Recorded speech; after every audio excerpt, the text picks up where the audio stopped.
সিডনিতে জীবন বাজি রেখে হামলা ঠেকিয়ে নায়ক বনে যাওয়া কে এই সবজি বিক্রেতা?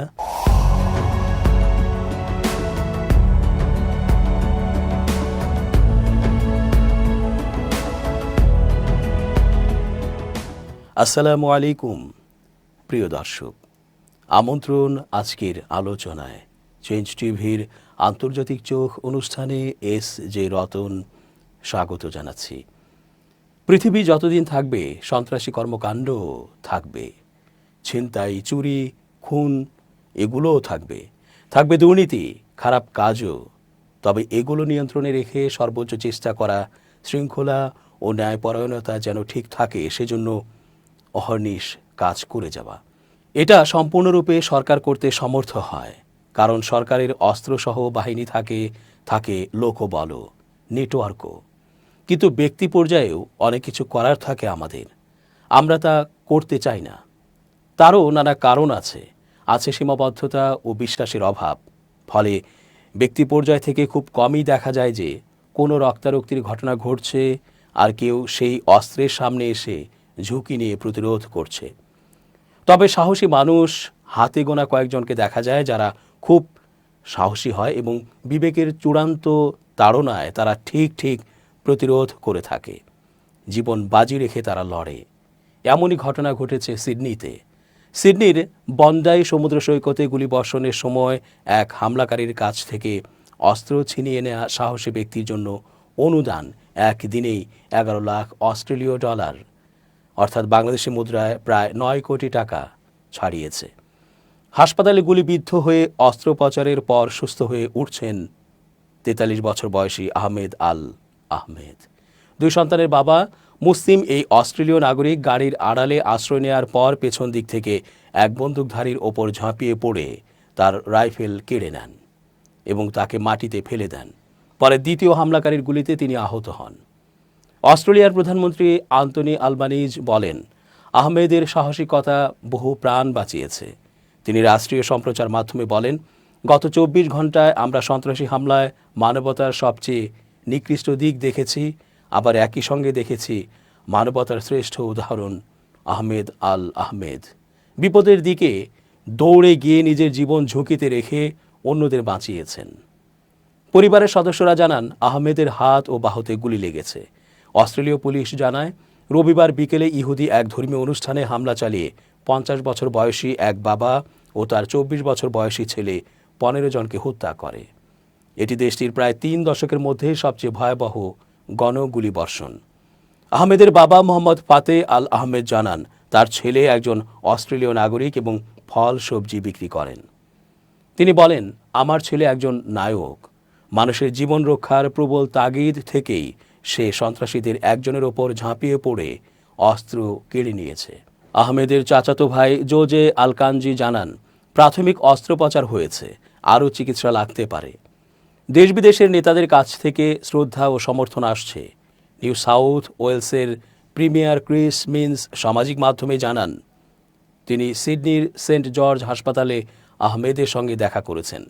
ছবিতে দেখা যায় বালিশে হেলান দিয়ে শুয়ে আছেন আহমেদ, বাঁ হাত প্লাস্টারে বাঁধা। মার্কিন প্রেসিডেন্ট ডোনাল্ড ট্রাম্প আহমেদকে খুবই সাহসী মানুষ বলে অভিহিত করেন। আহমেদের জন্য খোলা গো ফান্ড মি তহবিলে একদিনেই 11 লাখ অস্ট্রেলীয় ডলারের বেশি জমা পড়ে। ধনকুবের হেজ ফান্ড ব্যবস্থাপক বিল আকমান সবচেয়ে বড় দাতা হিসেবে প্রায় 1 লাখ ডলার অনুদান দেন এবং সামাজিক মাধ্যমে তহবিলের লিঙ্ক শেয়ার করেন। সেন্ট জর্জ হাসপাতালের বাইরে অনেকেই ফুল রেখে সমর্থন জানান। এক দম্পতি তাদের 7 বছরের মেয়েকে নিয়ে এসে বলেন, এটি শুধু বন্ডাইয়ের ঘটনা নয়, এটি মানবতার বিষয়। মুসলিম পরিচালিত একটি দাতব্য সংস্থার পক্ষ থেকেও আহমেদের দ্রুত আরোগ্যের জন্য অর্থ সংগ্রহ চলছে। সিডনির বন্ডি বিচে ইহুদি ধর্মাবলম্বীদের হানুকা উৎসবে ভয়াবহ বন্দুক হামলায় জড়িত 2 সন্দেহভাজন হামলাকারী হামলার আগে ফিলিপাইন সফর করেছিলেন বলে জানিয়েছে অস্ট্রেলীয় পুলিশ। মঙ্গলবার পুলিশের পক্ষ থেকে বলা হয়, প্রাথমিকভাবে হামলাটি ইসলামিক স্টেট অর্থাৎ আইএস দ্বারা অনুপ্রাণিত বলে ধারণা করা হচ্ছে। বার্তা সংস্থা রয়টার্সের প্রতিবেদন অনুযায়ী রোববারের এই হামলাটি গত প্রায় 30 বছরের মধ্যে অস্ট্রেলিয়ার সবচেয়ে ভয়াবহ গণগুলিবর্ষণের ঘটনা। হামলাটি ইহুদি সম্প্রদায়কে লক্ষ্য করে সংঘটিত একটি সন্ত্রাসী হামলা হিসেবে তদন্ত করা হচ্ছে। পুলিশের সর্বশেষ তথ্য মতে নিহতের সংখ্যা দাঁড়িয়েছে 16 জনে। নিহতদের মধ্যে একজন সন্দেহভাজন হামলাকারীও রয়েছে। পুলিশ জানিয়েছে 50 বছর বয়সী সাজিদ আকরামকে ঘটনাস্থলে গুলি করে হত্যা করা হয়।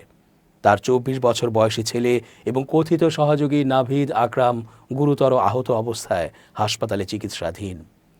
অস্ট্রেলীয় পুলিশ জানিয়েছে বাবা ছেলে দুজনই গত মাসে ফিলিপাইন সফর করেছিলেন। সফরের উদ্দেশ্য এখনও তদন্তাধীন।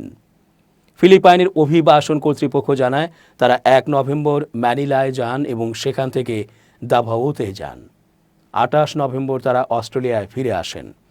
কর্মকর্তাদের ভাষ্য অনুযায়ী হামলাকারী বাবা ভারতীয় পাসপোর্টে এবং ছেলে অস্ট্রেলীয় পাসপোর্টে ভ্রমণ করেন। ফিলিপাইনের দক্ষিণাঞ্চলে ইসলামিক স্টেট সংশ্লিষ্ট নেটওয়ার্কগুলোর উপস্থিতি রয়েছে বলে ধারণা করা হয়। 2017 সালের মারাউই অবরোধের পর এসব নেটওয়ার্ক দুর্বল হয়ে ছোট ছোট সেলে পরিণত হয়েছে। অস্ট্রেলীয় ফেডারেল পুলিশের কমিশনার ক্রিসি ব্যারেট সংবাদ সম্মেলনে বলেন, প্রাথমিক ইঙ্গিত বলছে এটি ইসলামিক স্টেট দ্বারা অনুপ্রাণিত একটি সন্ত্রাসী হামলা, যা একজন বাবা ও তার ছেলের দ্বারা সংঘটিত বলে অভিযোগ রয়েছে। এগুলো কোনো ধর্মের কাজ নয়, এগুলো সন্ত্রাসী সংগঠনের সঙ্গে নিজেদের যুক্ত করা ব্যক্তিদের কাজ। পুলিশ জানায় সন্দেহভাজন তরুণের নামে নিবন্ধিত একটি গাড়ি থেকে তাৎক্ষণিক বিস্ফোরক তৈরির সরঞ্জাম, আইইডি এবং আইএসের সঙ্গে সংশ্লিষ্ট 2টি হাতে তৈরি পতাকা উদ্ধার করা হয়েছে। উল্লেখ্য, প্রায় 10 মিনিট ধরে হামলাকারীরা উৎসবে অংশ নেয়া শত শত মানুষের দিকে এলোপাতাড়ি গুলি চালায়। এতে আতঙ্ক ছড়িয়ে পড়ে, মানুষজন দিকবিদিক ছুটে আশ্রয় নিতে বাধ্য হয়। শেষ পর্যন্ত পুলিশ উভয় হামলাকারীকে গুলি করে থামায়। অস্ট্রেলিয়ার সিডনির বন্ডাই সমুদ্র সৈকতে ইহুদি উৎসবে গুলির ঘটনায় হতাহতের পর সামাজিক যোগাযোগ মাধ্যমে যেন ভুল ও ভুয়া তথ্যের স্রোত বইছে।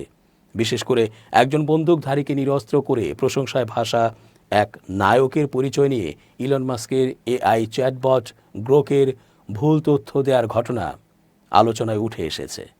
ঘটনাটি ঘটেছে গেল রোববার সন্ধ্যায়। সিডনির বন্ডাই সৈকতে ইহুদিদের হানুক্কে উৎসবে এলোপাতাড়ি গুলি চালিয়ে 15 জনকে হত্যা করেন বাবা ও ছেলে সাজিদ আকরাম ও নাভিদ আকরাম।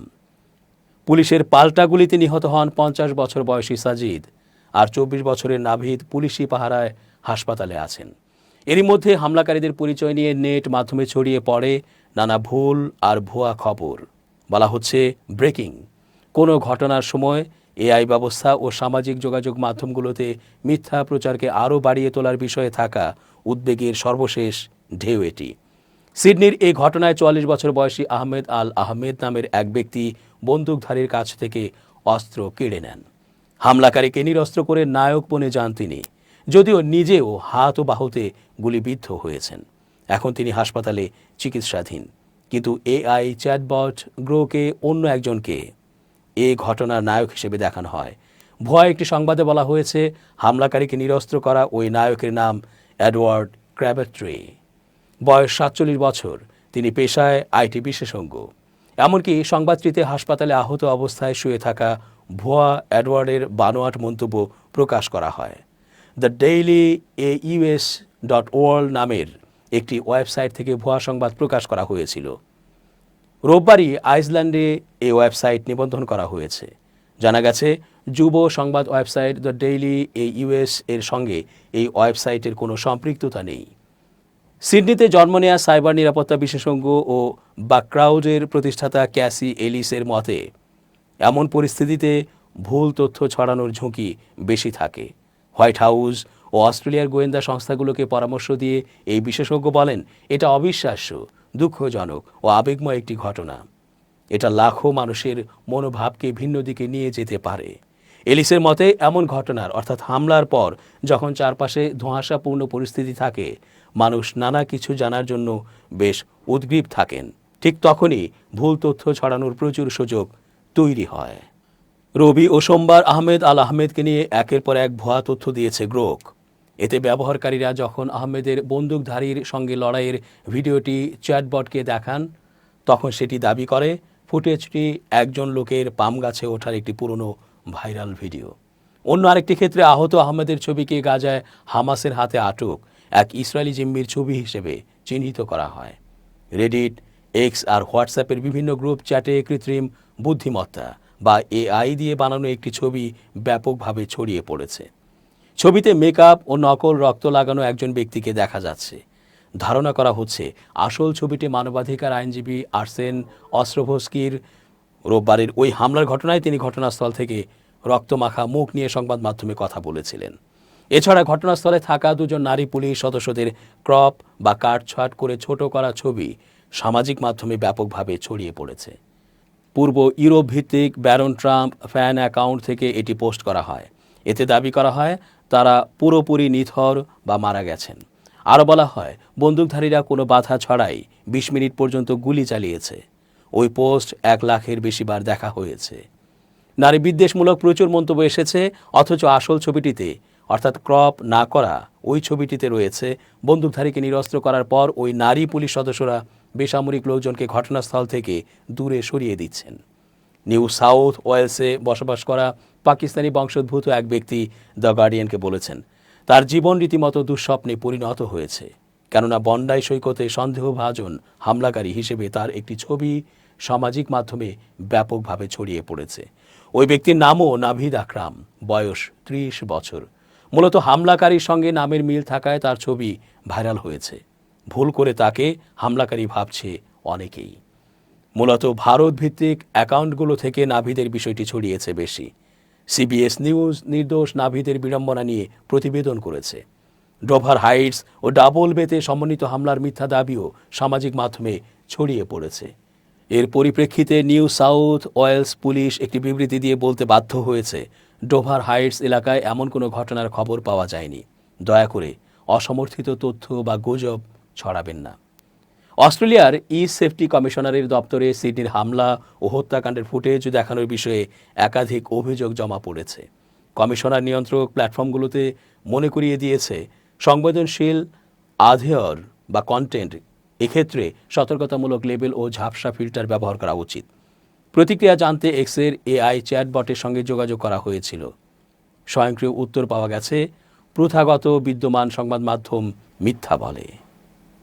দর্শক, আজ এ পর্যন্তই। ধন্যবাদ।